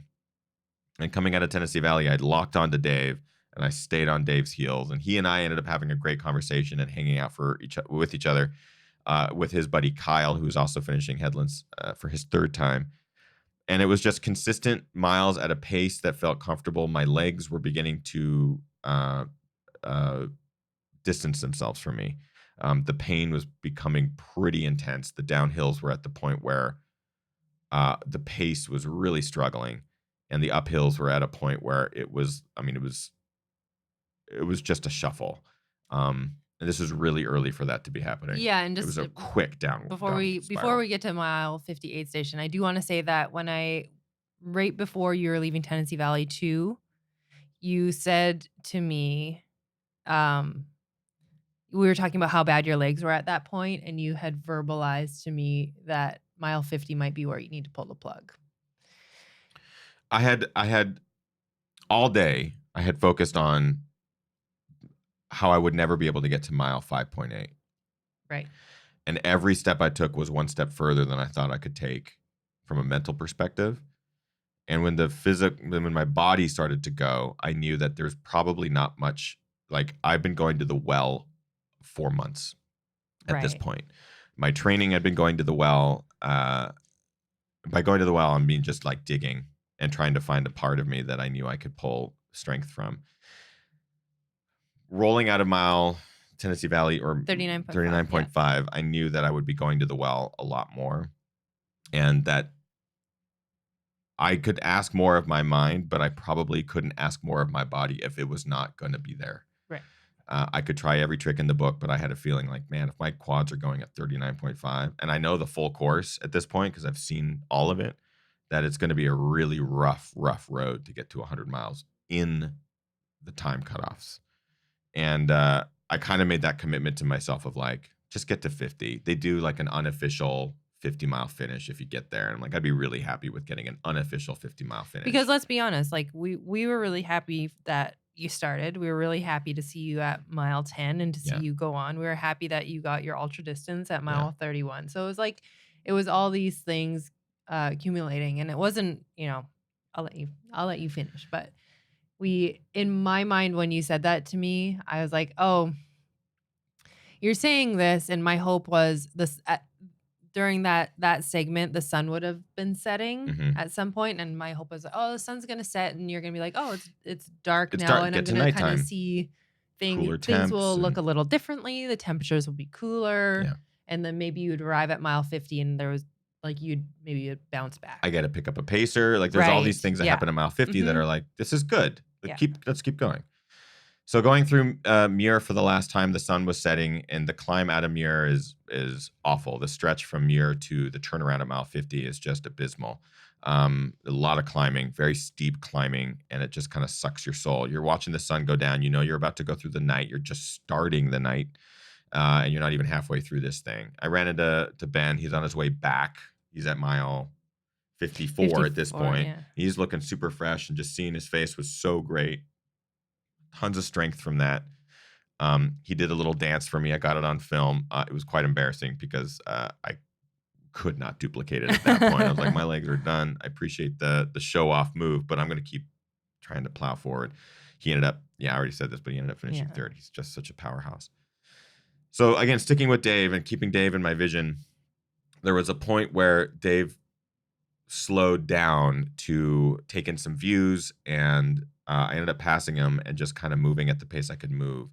And by the time, this is where I think it's Tennessee Valley, but no aid station, but you get down to like Tennessee Valley Beach area, and you climb back out another climb to go up and over to the start finish, or the 50-mile turnaround, is where things started to not work. My legs were cramping, but it was unlike cramping I've had in the past, where you're like, oh God, I need to get this in order. Like, I think the next aid station, I need to kick them up. I need to roll them out.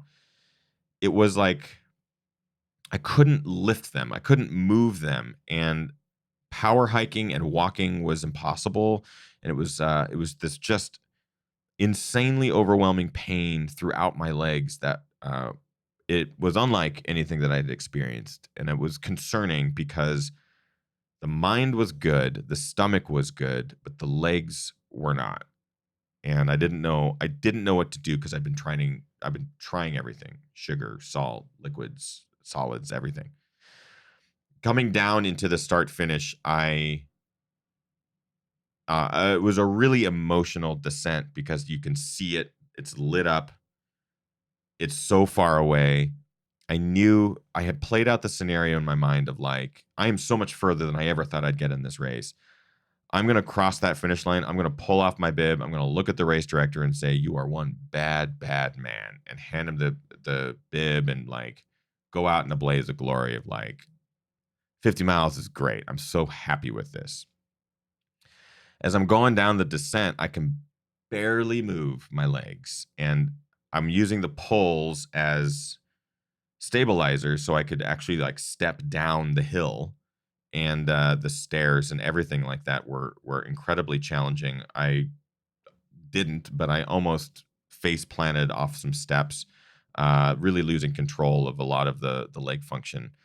And when I rolled into the aid station, I didn't even recognize that you were standing there, but Kim was I standing. also didn't recognize it was you because of the way you're moving. Yeah. I shuffle right past Kim, and she goes, Ethan? And I turn, and I kind of have this like shock of, I need to talk to you, and I don't want to be around anyone else. I knew it was bad just by looking at your face. I had to have a moment with Kim, and it was the moment of, I am cool with just quitting, but I'm in so much pain, I don't know what to do. And I've been panicking about it for the last 3 miles of like, why is this happening? I can't solve it.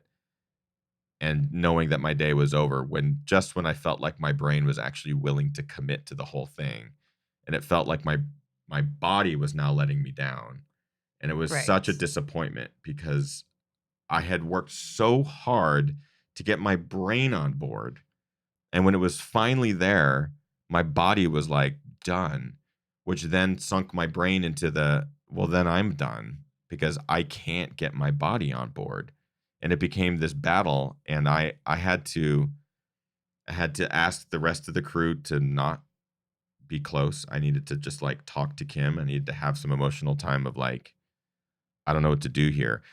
Because when I got, Kim was very gracious, and she walked me to the aid station where I could cross the timing chip mat. And the race director wasn't there. So my whole scenario that I had played out of like handing him my bib and making it a thing and like thanking him for the experience, he wasn't there. So I couldn't quit the way I wanted. So I crossed the timing mat, and I looked at the food on the table, and again, it's like the same food I've been seeing at all the aid stations, and just none of it looked appetizing. And I was like, I'm done anyway, so I might as well just go back to the car. But I go over to sit with Kim and there's no chair. So I'm listing all over the place and trying to find a place to lean. And everything, my brain shuts off. At that point, Ethan is in such a bad state right now that I was hanging onto the back of his pack because you'd just be standing and all of a sudden just be leaning. yeah, it was a really rough state. Yeah. Um, I haven't seen in the entirety of Cascade Crest and everything that went down with Cascade Crest, this was almost the worst I've seen you. And I say almost because there's more to come. I hadn't ever felt like I had felt, and Kim was just, tell me what's wrong. Like, tell me what's going on. And I couldn't verbalize it because I didn't know. I didn't know how to sum up. My brain wants to go, my body does not, but also now my brain doesn't want to go, and I don't know how to fix this. I've tried everything. I've been eating a lot. Like, there's all these enough. like enough. Yeah. And drinking. Everything was on point. Yeah. And there were just so many unanswered questions that I couldn't process, that I didn't know how to translate that to words. So it inevitably turned to, let's just sit on the ground. What can I get you? And I asked for the grilled cheese, and I didn't ask for broth, but I asked for remember Darren space. Yeah. So speaking about asking for space, Deb Hamberlin in the chat room says, Ethan, Courtney last week talked about the stress of having a film crew on her constantly at UTMB. Did you find being filmed during the hard efforts uncomfortable? No. And this is because of Ryan. And this is because he and I sort of had this understanding of if I asked for time, Ryan would be gracious and give me the time. It was echoed the conversations that you've had with Gary and Brian and other people that you've filmed in the past, right? Yep. I didn't set out with a movie in mind. Of course, I had this oh, how great would it be to have a 100-mile finish and have it on film again? Like Cascade Crest, I love that movie. I go back and watch it for myself all the time. And I wanted Ryan to come purely to document whatever happened, no matter what. And I told him weeks in advance that it is very likely that this won't make it past mile 5.8, because I knew that it was the aid station that was giving me the most trouble. And even on the day, every time I'd see him at an aid station, I'd be like, hey, man, I don't even care what you get at this point. It doesn't matter. I don't know what this is going to be. And we don't know what it's going to be. I haven't looked at the footage. We don't even know if it's going to be Ryan anything. might have just been shooting himself the whole time. Sure. And maybe that's the movie. I don't go into these things with the intention of let's make a movie about it. This is how it's going to turn out. Let's make sure we get this shot and this shot and this shot. And to be totally honest, with the way I was feeling and acting at mile 50, I was actually I don't want this to be a movie, because this is a side of me that I'm unfamiliar with, and I don't like it. Of just no strength, no energy, no comprehension of what's happening. So to touch on that, Deb, there were times when Ethan just briefly mentioned that we asked for a little bit of privacy, and Ryan was incredibly gracious. and we would kind of, you and I would kind of chat, and I'd say to you, should I go get Ryan? Do you want Ryan here? And you'd be like, yeah, or no, or whatever. There'd come a point where you'd be usually yeah, he can come in, or whatever. Really, I needed time to get unemotional, because emotions were riding so high all day because of where my mind was to begin with, that I was in a really fragile state all day, and this knife edge of anxiety playing a role in things, and my strength over anxiety. So it was there was a moment where I just needed Kim, and we were sitting, and I just needed the grilled cheese, and I needed some iced tea. So I'm drinking the iced tea, I'm eating the grilled cheese, I'm sitting with Kim, and Kim knows not to give me the cheerleading. She knows not to give me the pep talks, because those are the things that we talk about on the show all the time with our guests, where they have people who convince them to get up and out of an aid station, and that stuff really it grates me when I hear someone, Ethan, you're doing great. Let's go, man. Just stand up. Let's just stand up. Because I'm I've given that speech dozens of times. It's not going to work on me, bro. It's this wall that I have to that sort of stuff. So Kim was really gracious of like, well, let's just sit and eat. Let's just sit. We're not doing anything. Just sit. And I'm like, well, my bib. She's like, just sit. Yeah. Don't worry about it. Craig will be back in a bit, Were you going to say something? No, I was going to just also add in that Ken Michaels. Yeah. So this is where Ken Michael comes back into the picture. He was at the turnaround now. He had come back from Tennessee Valley, had come to the turnaround, and he came over. And seeing this guy he's a bundle of light. And he was giving me those pep talks, the pep talks that he had also had with Ann Trayson, and the multiple times that he's been in a position in a race where he's like, I'm done. And he said the thing that I've heard him say many times before, which is Ann Trayson told him, do you want to be known for being a quitter? Do you want to be a whiner? Or an ultra runner? Because he can't be both. And he gave me that speech, and I'm like, I get it. I know it. And he's like, have you tried candy? I was like, yes. Have you tried this? Yes. So I was being that way with Ken, where I'm like, Ken, man, I listen, everything you're going to say right now, I've heard, I've said. And then Ken said something like, do you want to just go sit in the car? And I went. Because it was getting cold at this time. Yeah, it was getting cold. And Ken was also like, get the jacket on. Yeah. But Ken's like, well, why don't we just go sit in the car for a minute? I was like, yeah, I just want to go sit in the car. And so I needed like 3 people to help me up. We walked over to the car. I got in the front seat and like managed to get my legs up under the dashboard, and the pain, I couldn't breathe through the pain. It was like excruciating. And I sat there and I ate the grilled cheese and I drank the iced tea. And I think Darren I ate was getting you like quesadillas. Stuff from the aid station. Yeah, too. Darren was making quesadilla runs to the aid station. So I had some hot quesadillas. So literally like I'm 90% cheese now. I love cheese. So that's great. My brain no longer was telling me to quit. It was telling me to quit, but it was also simultaneously saying, wait. Like there was the voice saying, dude, all you want to do is go home, lay in a bed, let your legs heal. Maybe you want to come back and watch your friends finish this race. Like, just quit. But then there was a new voice that was saying, a whole new world. No. No, sorry. I'm so sorry. It was saying, finish the grilled cheese, drink that iced tea, wait 3 minutes, eat that thing, wait a few minutes. And it took an hour and a half, and I believe it was an hour and 40 minutes. In the like you had asked me to look up what the cutoff times were. Mm-hmm. And you're like, I can't believe I'm like having to even talk about cutoffs times, right now. Because that's what we talk about in my races. That's my thing. And it was 3 hours away for the cutoff. And I remember going, oh my God, that's almost now. And I'm like, no. You have lots of time. You have lots of time. So we had the conversation in the car at mile 50. And I said, like, I of course want to. So people who have crewed or paced their partners can probably relate to some degree. I love doing it. It's one of my favorite joys in life, pacing and crewing. But it's your partner, and that's the person that you're closest to. So I was trying to have these conversations with Ethan as much as I just wanted to like push him out of the car and be like, you just need to go. Like, let's go. Move on. We're here to run 100 miles. It's so easy to be that sort of coach. Yeah. I understand what you're going through, and I'm empathetic towards what you're going through. And I don't want to be that person. But I had the conversation with you of like, I don't want you to regret anything tomorrow.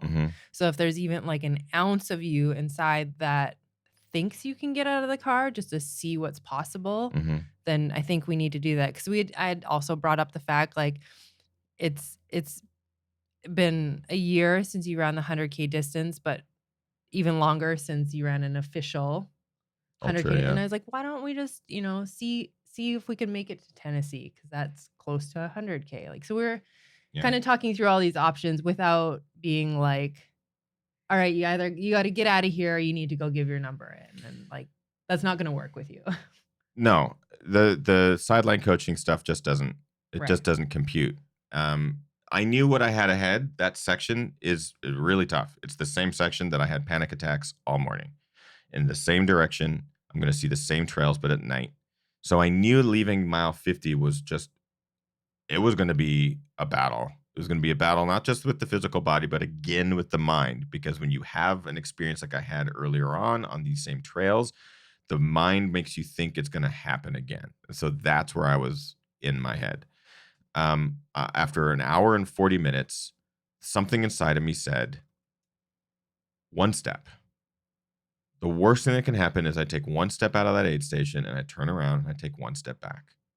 There's nothing wrong with that, but why not take that one step? And why not? Why not try? So we had to mix things up because I was originally going to take Darren. Was going to be my pacer from mile 50 to 75. I, at that point, was like, I need to be with Kim because she knows me better than anybody and she knows how to get me through the places that are my darkest. And this feels pretty much like it. This is about it. So, and then you switched back to saying that you thought Darren was the better choice because, do you remember this conversation? No. So you had flip-flopped back again to saying Darren because you felt like it was more of a commitment to stay out there till 75. Right. And then you flip-flopped again and decided that maybe my kind of love would be I needed to get to mile 55.8, and then I knew that you would be able to get me to mile 60. Right. And then I could pick up, if I could get to mile 60, I could pick up. Then I can hand you off. Hand me off, get me to the pacer who can take me to mile 80, and then I'll pick up another pacer and get me to mile 100. Like, it was basically in my head, that's what we were going to get, what we were going to do. So I managed to, we did, it felt familiar to be in a car in a 100-miler trying to regather my shit and figure out how the fuck I was going to survive for another 20 hours. It felt familiar because it had happened in 2015. Yes. But I knew it was amazing to suddenly feel the desire to get out of the car because minutes earlier, it felt like that was never going to happen. I'll be 100% honest. I didn't think you were getting out of the car. Right. And that is another lesson I'm pulling from this was when I was at my lowest, I took a step forward. Then when I was at a lower I thought I'd never reach, I managed to take a step forward. So I'm pulling more from this experience than I ever have in any other ultra that I've ever run in my entire life because I've reached places I didn't think I could get to. And then I managed to figure out how to pull myself out. And it's grilled cheese. I didn't Thank you, Darren. Thank you. I didn't change shoes or anything like that. I did put on layers because I knew we were going to be moving slower and going into the night. Kim got ready and we left. We left mile 50. And it was one of the coolest things I've ever seen in my entire life because, like I said, I honestly I wanted you to and I knew you could, but I just didn't think it was going to happen. And the fact that it was happening was like, oh my God, this is happening. I should put my trail shoes on. Let's go. Yeah. Complete transformation, unexpectedly.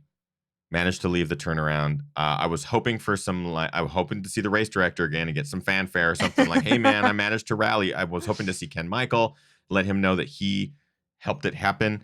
Like no one was there. There was a lot of marathoners, I think, finishing or something was going on. That it felt, oh yeah. Oh, that's, yeah. The other, it's a real small detail, but coming into never mind. I won't even touch on it. But it was coming into the mile 50 turnaround. The night marathon had started, and there's a section where they're all coming down a trail, and we're all trying to grind up a trail. And like we kept having to pull over to the side to let it pass. And it was like, this climb is going to take forever because it was 2 steps forward, 1 step to the side, 2 steps forward, 1 step to the side. And all we wanted was to get to the top. So by the time we got to the top, we were just so like, I don't even want to run anymore. But coming out of mile 50 turnaround with Kim was refreshing. It felt like I had some life again. My legs were not great, but they were hiking up pretty good. It was the downhills that were like, it was like, they were barely I think I said to you, you at your worst right now is me at my very best. Because you were climbing... To me, you were climbing surprisingly well for how much discomfort and pain you were in. It was a lot. Yeah.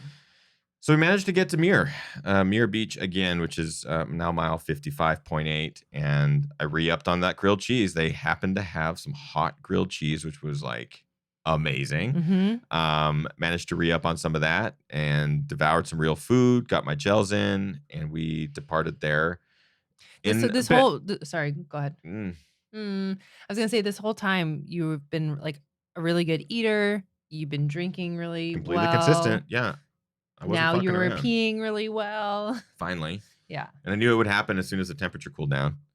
So we leave Muir Beach. Greg's in the chat room. Hey, what's up, Greg? So that is our race director, Greg Langtot. Oh, geez, I'm sorry. I had to attend to the other aid stations. I'm getting on a plane now. See you in a few hours. I can't believe Greg's awake because he Oh man. stayed up all weekend. He had lots of races taking place. Greg, go back and watch this whole show, man. We really appreciate everything you did. So leaving Muir Beach for the third time, we got to go by the organic garden with Kim, which was great. I was so excited. Ethan's like, "There's a garden," because you hadn't told me. And it was Yeah. beautiful. It was really, really fun. Oh yeah. But it was the climb John up. says, "Passing the garden with Kim." Yeah. But it was climbing up to Coyote Ridge. Thank you, Greg, for the name of that. Coyote Ridge up at the top before you descend back in the Tennessee Valley is where things just started to go south again. Despite caloric intake, I was eating gels. I was doing everything properly. I was drinking and everything. And my stomach was fine. I was hitting a bit of a low, like, oh man, it's going to be a grind to sort of like keep the stomach at bay and keep my mind at bay. And I was just really suffering with my legs. They were not wanting to behave whatsoever. Climbing became it was too slow. It was Your too back slow. also started seizing. My back started seizing when we started on the descent. I don't know how I made it to the top. Like this.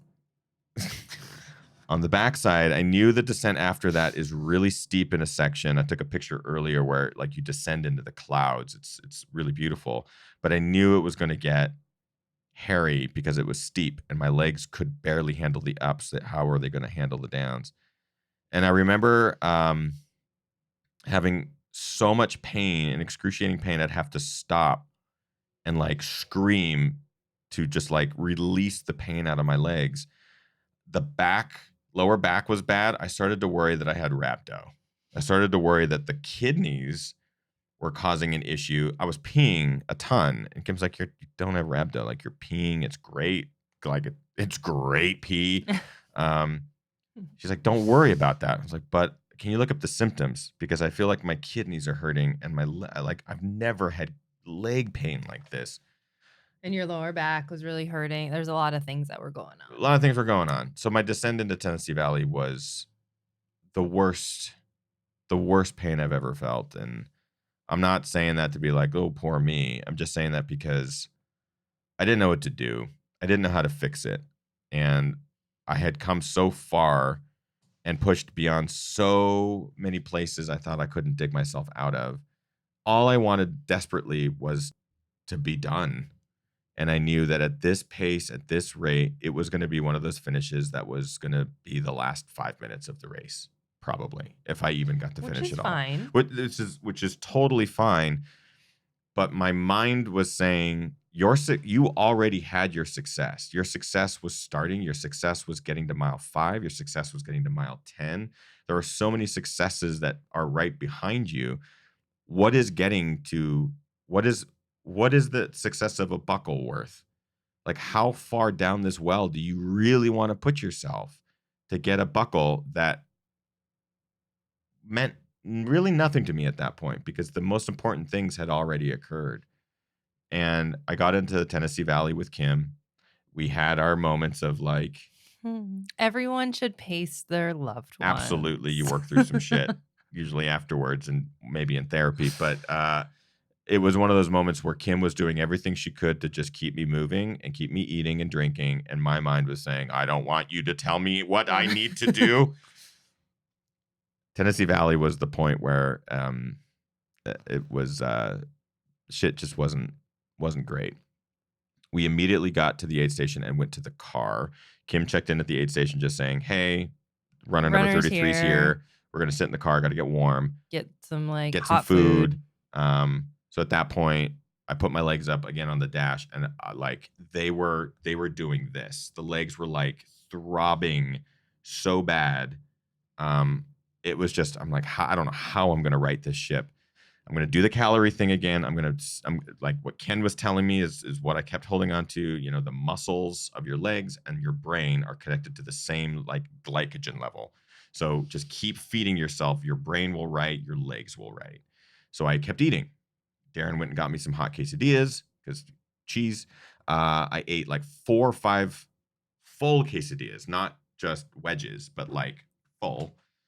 And broth, they didn't have any vegetarian soup, but they had veggie broth, and broth is always great for me. It's good sodium and it's good flavor. So I drank maybe 6 or 7 cups of broth.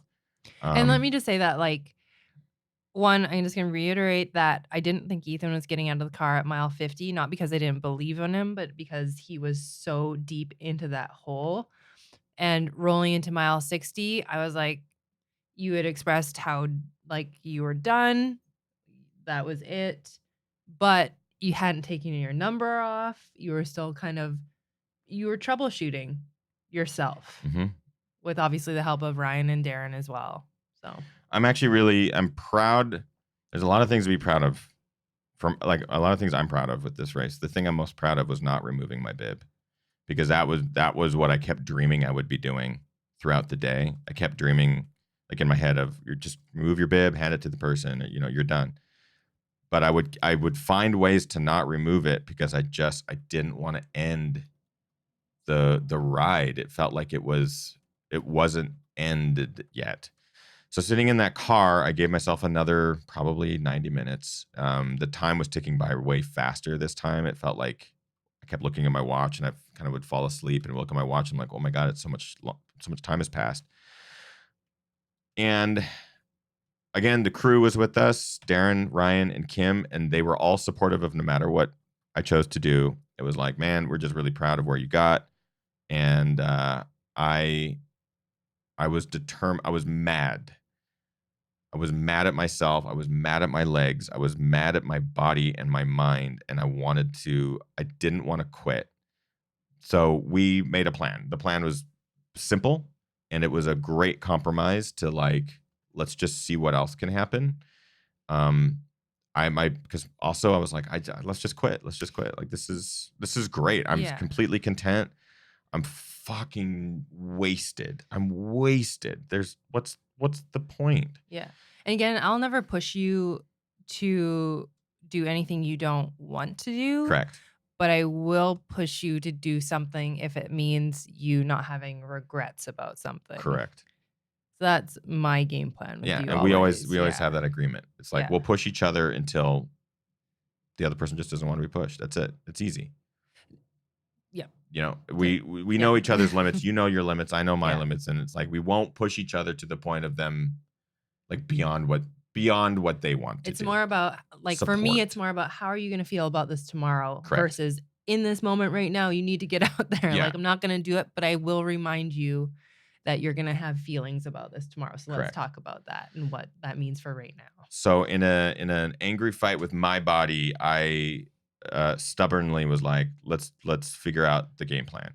We came up with a pretty easy plan, which was Kim and crew I was going to pick up Darren. So Darren at this point would be my pacer. Yeah. Kim and Ryan would stay at Tennessee Valley for 70 minutes. We were setting an alarm. Darren, Ethan's pacer, was setting an alarm. The plan was that I would leave the aid station and I'd give myself 30 minutes. 30 minutes to get up as far as I could and determine at that point, are the legs going to come back? Or is it one of those things where it's like, yeah, this is it. Like I knew because the way my legs were moving was really bad. I knew I needed to get them warmed up to see what they would really be capable of. But I needed 30 minutes to do that. So they waited for 70 minutes. Darren and I visited the aid station to check out, tried to grab some broth. And then one of the aid station volunteers wearing a green hoodie, I don't know his name, awesome dude, stepped up, was like, do you want some icy hot? I was like, yeah, actually. I never even thought of that. Like, I've had these cramps and these issues with my legs. Let's do some icy hot, as long as it's approved by WADA. So he was super gracious, put on the gloves, covered my legs in icy hot, like full on. Every inch of my legs, we got like quads got done. Everything got done. And that was like, okay, let's see if this helps, because if this is an issue, I've done everything with the nutrition, hydration, sugars, everything. Let's just get a topical ointment that can pull pain away, and let's see if I can kind of push through. So I started to walk out of that aid station in a way I've never walked before. And I will say that, like, if you would have watched Ethan leave the aid station, you would have been like, dude. But like the fact that Ethan has been sitting static Totally. in a car For like 2 hours. for a very long time, I'm like, yeah, he looks like this right now, but he just needs to get like. And you know, we've volunteered, we've paced, we've crewed, we've been to so many ultras and hundreds where you see this all the time. Yeah. You see there's legends in the sport, Scotty Mills, Adam Huey, people who you have pictures in your mind of coming into a finish line like decrepit, Adam like Huey using like a stick as a yeah, like monster versions of their selves, cramping and muscle issues, but they're getting it done because they would allow themselves the time to like let their body at least move them forward. So I had this like kind of weird fantasy of it hurts and I know what I look like right now. 20 minutes from now, maybe I can get into a position that will allow them to move to a point. So 25 and a half minutes up the hill, Darren, being patient as ever, walking with me, I basically turned to him and said, we need to test the downhill before we go any further and run out of time before we have to turn around and get back to the car before they leave. So can we turn around and go downhill and test the downhill? And Darren goes, yeah, that's a great idea. So I turn around and I start trying to go downhill, and I'm going maybe half as fast as I was uphill. And I look at Darren and I'm like, man, I gotta call it. I think this is it. And it's not because of lack of trying. It's because of something I can't figure out. I didn't want to spend the next 20 plus hours.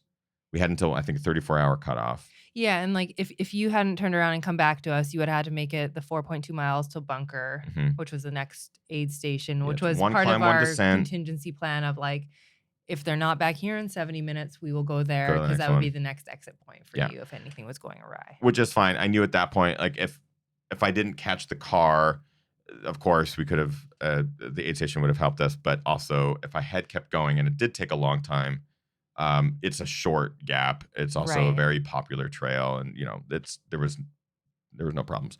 I called it. I looked to Darren and said, "Go ahead, run down. Make sure they haven't left. I'm going to work my way down." And no sooner did I say that, our good friend Ben came rolling through with our good friends Ellie Gerben as well. And they were just flying. They were crushing.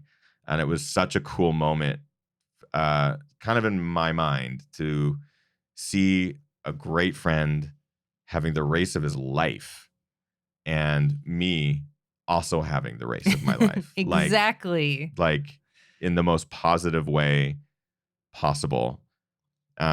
I may not have gotten a 100-mile finish, but I got way more than I bargained for in the realm of positive and success. And while a DNF is a did not finish, you DNQ'd.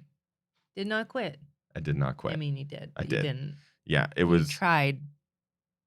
Yeah, it was a moment and many moments that I will always cherish and hold on to, because I found more strength in my failure than I did at any point in my career on Saturday, technically Sunday. I am so happy and so proud of my race. It's the first real big DNF. I've had a couple other races where I've like downgraded the distance. Or I had one race I shouldn't have started at all because I was injured. This was the first DNF, and I'm really happy. It's been interesting to tell people like, hey, how'd you do? And I was like, oh, I didn't finish. I got to mile 62, and sort of see that like, oh man, I'm so sorry, because I don't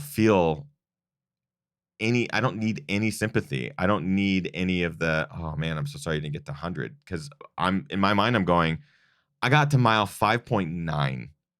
And that to me is the biggest victory I could have ever hoped for. I won first place. I got 17 buckles. Uh, everything that I could possibly have hoped for from this race, I got and then some. I am incredibly thankful to you for being there and getting me to a place where I didn't think I could get to, but also allowing me to get myself there. Hmm. And I'm really thankful to my crew and my friends and everyone in the last year who's been so supportive and understanding and patient. Because dealing with the mental health things it's not easy. And so if anyone deals with anything even remotely related to mental health issues, the first thing you need to know is that you're not alone. And the second thing is reach out, find help, because you can surround yourself with amazing people and they can do some amazing things to get you through it. Um, I am so, so thankful to so many people and so many uh, experiences this last weekend. I can't wait to look through some of the footage. Um, to laugh and cry and delete. Uh, but hopefully there'll be some project that comes of this. I want you guys to see how beautiful it is out there. If you ever feel that itch or that spark to challenge yourself and to run 100 miles or to run a 5K or anything, like with the gamut far and few between there, just do it, do it, do it, do it. And know that if I can take one fucking step across a start line, when I don't think I can get out of a car, you can. And I encourage you to at least try, because one step could lead to two, two can lead to three. And as simple and as unprofound as that is, it's amazing when you distill down everything that we do and the privilege that we have and the Yeah. things that we do out there. It really is ultimately that. It's one step in front of the other. This has been a really long episode.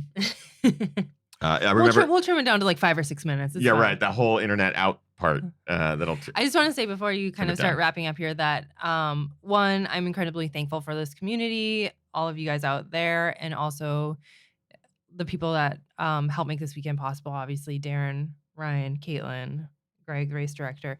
But I am so incredibly proud of you because, as I mentioned before, the Thursday before the race, I was very sure we were not going to go. As much as I wanted you to go and knew we could go, you were in the place where I was like, yeah, you know what? Maybe this isn't worth it for this time.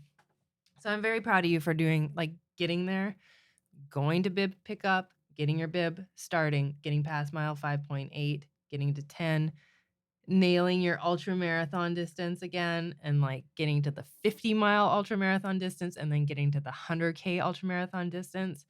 I'm just I'm more proud of you for this than I was for Cascade Crest or any of your other races, because this showed you.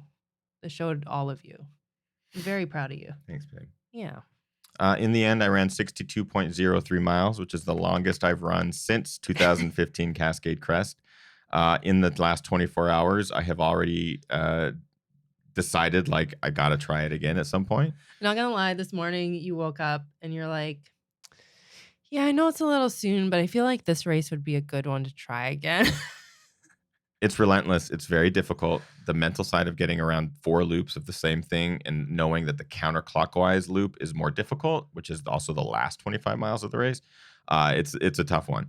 I think there's a lot of battles that I won out there that I'm excited to sort of take on again. And that excitement is weird and foreign. And I can't believe I'm saying what I just said. But the last thing I want to mention before we wrap up the show and move into the after show with our Patreon subscribers is there's a lot of people who deal silently with a lot of things. And I encourage everyone to just be a bit empathetic, because you never know what path or where someone else is on this planet with their mental health or with their life. And just a little bit of understanding, A little bit of empathy, a little bit of empathy compassion. and compassion was the word I was looking for, can Yeah. go a really long way. And that's one thing I've really, really learned this year is while I've been battling with my shit, there are people who may never know who they are, but have helped me through a day or a battle or a second where I doubted my ability to get through it. And Dave and Romero and Shannon and Ryan and Darren and Ken and Greg and Ben and everyone else out there this last weekend. Y'all helped me get through it. Y'all helped me get through it. And you may never know it. I hope you do. I hope this gets to you. Thank you, everyone, so much for supporting everything that we've done. And this last weekend, I will forever cherish these memories. I'm calling it a glorious and transcendent failure. It is not a failure. If anything, it is a victory, and I'm so excited to celebrate it. I hope to see some of you guys in the after show. I know it's late for many people, especially East Coasters, but we're going to do a really quick after show. We have some things that we'd like to say to our crew. We also have tons of questions that we didn't get around to. I as know. well. And I'm so sorry. I realize it's because of the way I love to talk. That He it just loves takes. to talk. And I knew that this was going to take a long show. So I'm sorry. We'll get to some of these questions in the after show. Do you have a crew member of the week? I do. Okay. So as always, at the end of the show, we like to recognize a member of our community who has gone above and beyond and inspired many people. And it's called our GR crew member of the week, Kim, who is our wonderful member of the crew this week. This week's GR Crew Member of the Week is a group of individuals who are very special to me. This week's GR Crew Member of the Week are our one and only Darren Burris, Ryan Thrower, and Ethan Newberry. Throw Caitlin Gerben in there, too. And Caitlin Gerben. Yeah. Sacrifice I was their literally weekends. looking at Ryan and Darren's names in the chat room. Just but thank you guys for sacrificing time, putting friends above other plans. And Ethan, thank you for bringing us, myself, Ryan, Caitlin, Darren, along on your journey. Yay. We'll see all of you crew members in the after show. If you'd like to join us in the after show, it's patreon.com/thegingerrunner for as little as $1. $1 a month allows you to jump into our after shows, see our guests, interact with our guests, enjoy archived and future episodes. So consider it if you haven't already. It goes a long way to help us do this full time. And it will also help pay for our Airbnb bills that we encountered from Mill Valley, because Mill Valley don't play around. We'll see you guys in the after show. Thank you so much for watching Ginger Runner Live, episode number 276. Thank you, guys. Get out there, train hard, race harder. I'm part of the hardest. I know you are. I did. Yep. See ya. Bye.